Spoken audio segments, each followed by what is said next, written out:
Yang bisa menghancurkan amal adalah al-istighalu bi'uyubil khalqi. Orang yang terlalu sibuk mencari-cari aib dan kekurangan pada diri orang lain. Habis waktunya hanya untuk mengorek-ngorek celah orang, sementara ia lupa pada aib dan celah dirinya sendiri. Sifat seperti ini menghancurkan amal yang sudah kita kerjakan.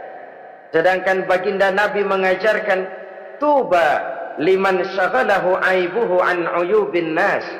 Beruntunglah orang yang kekurangan pada dirinya menyebabkan dia sibuk sampai ia tidak sempat mencari-cari aib dan kekurangan pada diri orang lain. Saudara-saudara kaum muslimin rahimakumullah, sibuk mencari aib orang tentu bukan dengan tujuan positif. Latar belakangnya kadang-kadang karena jealous, karena hasud, kecemburuan sosial. Sore, pagi, siang, malam kita korek-korek kesalahan orang dengan target hancur martabatnya, jatuh kehormatan dirinya, hilang nama baiknya, dilupakan dan terisolir dari tengah-tengah masyarakat. Perbuatan yang demikian sungguh terlalu amat sangat kejam. Salat kita, puasa kita, haji kita bisa dihancurkan jikalau kita terlalu sibuk mencari-cari aib orang lain. Muslim dengan muslim itu bersaudara. Kalau kita menganggap muslim yang lain adalah saudara kita, maka aibnya adalah aib kita, kekurangannya juga adalah kekurangan kita. Pada saat kita melihat pada dirinya terdapat kekurangan, tugas kitalah menutupi. Ini yang dijamin oleh Nabi, man satara musliman satarahullahu fid dunya wal akhirah. Siapa yang menutupi aib dan celah orang-orang beriman, Allah akan menutupi aib dan celahnya di hari akhirat nanti. Zaman sekarang zaman gosip, zaman sekarang zaman isu, sehingga hal yang 1 meter pun dapat jadi 5 meter, yang 5 meter dapat saja menjadi 10 meter. Kita sibuk membumbui hal-hal yang kita tidak tahu duduk perkara yang sebenarnya. Bahkan lebih celaka, kadang-kadang kita malah sok tahu, memberikan vonis dari sudut pandang kita sendiri. Adalah tidak bijaksana jika kita mengukur baju orang lain dengan badan sendiri. Baju orang lain kita ukur pakai badan kita, tentu saja enggak pas.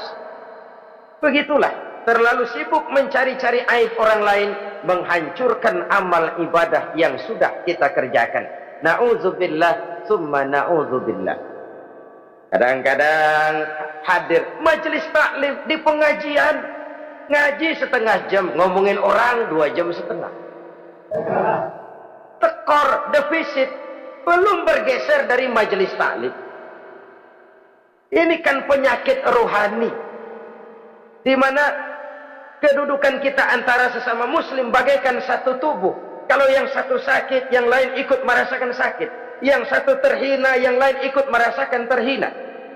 Jadi pada saat kita melihat aib orang lain, kita ceritakan di mana-mana, kita bongkar di mana-mana, tentu satu hal yang jelas, kita tidak senang kepada orang itu. Kita tidak senang kepada orang itu. Dan kalau sudah tidak senang, maka fungsi persaudaraan bisa berubah menjadi permusuhan. Prinsip Islam itu islah, mencari jalan damai, bukan mengeruhkan suasana. Inilah realitas di tengah-tengah masyarakat. Enakan ngomporin daripada nyiramin, enakan manasin daripada mendamaikan 2 orang yang sedang berselisih. Apalagi kalau kita punya kepentingan, main nimbrung aja kayak toge. Kagak ngerti urusan, nyampur aja nyampur. Toge kan begitu, toge ada laksa nimbrung, ada gado-gado ngikut, ada kredok masuk. Kagak ngerti juntrungan masalah, main nyampur aja nyampur. Ini kan tidak objektif namanya. Nah, mental seperti ini, wah, sholatnya khusyuk, zakat bayar, sedekah iya, tapi kalau suka cari-cari aib orang, jembreng kesalahan orang di mana-mana, sholatnya, puasanya, hajinya bisa dihancurkan oleh mental yang seperti ini. Jangan bangga-bangga, sholat saya sudah banyak, puasa saya hebat, mantap, haji saya tiap tahun mondar-mandir ke Mekah. Tapi kalau mental seperti ini masih ada, waspadalah. Amal yang kita kerjakan bisa hancur oleh mental, sikap mental kita sendiri.